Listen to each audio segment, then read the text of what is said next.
Welcome back to the Big Bite here on Asia TV with Sunny and Shay. If you didn't know, he's the husband. That means I'm the wife. Oh, no booze to that. It's the other way around. Let's find out what some famous people have to say. Hey guys, you're watching The Big Bite. My name is Isla Abdurrahman, and today's celebrity guest, we have Meera Syal, and we're here to talk about her new book, The House of Hidden Mothers. Meera, how are you? I'm good. Nice to see you. First of all, obviously, it's an honour to sit here with you to interview about Aww. this book. Now, a lot of research went into this book about surrogacy. How did that research, how long did the research take, and what did that involve? Well, I didn't know that India was the world centre for surrogacy until I saw this documentary about 3 years ago. I happened to catch it on telly, and it really piqued my interest. Mm. So I guess I did about a year's worth of research, and then it was about a year and a half to write the book. Mm. How much of the story is actually inspired by true events? By true events? From your own experience? Oh, well, I hasten to add I've never hired a surrogate, but I've had a lot of friends that have had, been through the pain of infertility and have thought about it. Mm. And for the book, I met a couple who have had 2 children born via surrogates in India. In other words, another woman in India has carried their children for them and then given them the babies back. And I certainly didn't know before I saw this program, but the surrogacy industry in India is the biggest in the world. It's $4.5 billion worth a year, because there's a lot of poor, fertile Indian women, and there's a lot of rich, infertile Western women, and so that's the way the traffic's going. The book explores a lot of the change in face of India. Could you talk a bit about the character Shyama's reaction for when the changes that she sees when she goes out there?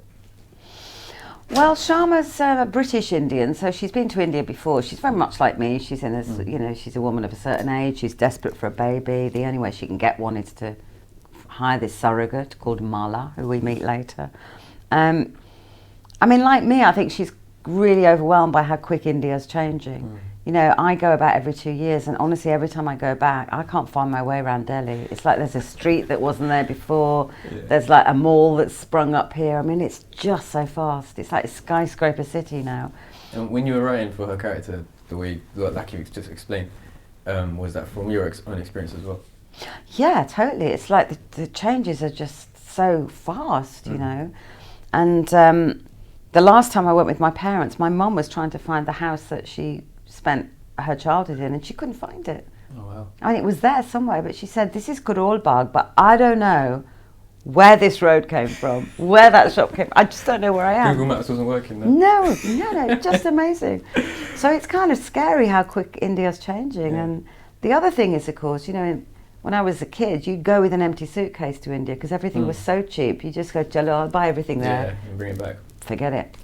You go now, and it's like the stuff there is more expensive. Oh wow! So things really have changed. India's kicking ass. It's going so fast. So the book is mainly focused on women. How would you encourage your male audience to go and read it and to go and buy it? Well, there's men in it too, and I think that I think a good story is a good story. When I read a book, I don't think, oh, the lead character's a man, I'm not going to read it. If it's a good story, of course I'm going to read it. When I go to a movie, I think, oh, it's a male lead, I ain't going to go. Of course I'm going to go if it's good. So I think the same way with the book. I hope that it's a story that it's really about modern India. It's about a huge sort of issue in modern India.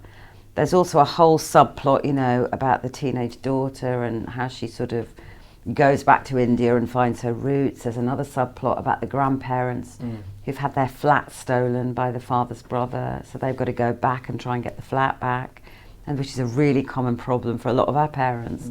So I think there's a lot of things that for different generations in the book that they will enjoy. So obviously you've come from Goodness Gracious Me, you've done recently Amarat Bonatoni. Would there be an adaptation of this into a movie? And if there was, who would you cast? Well, there will be an adaptation. The TV rights have already been bought, so there you go. That's definitely going to happen. I don't know.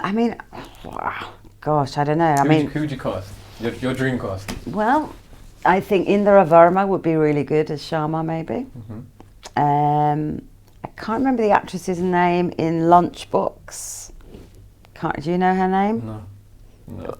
I think she was called Simran. I might be wrong. But anyway, the actress who was in the Lunchbox, because she's so real, would be fantastic for Mala.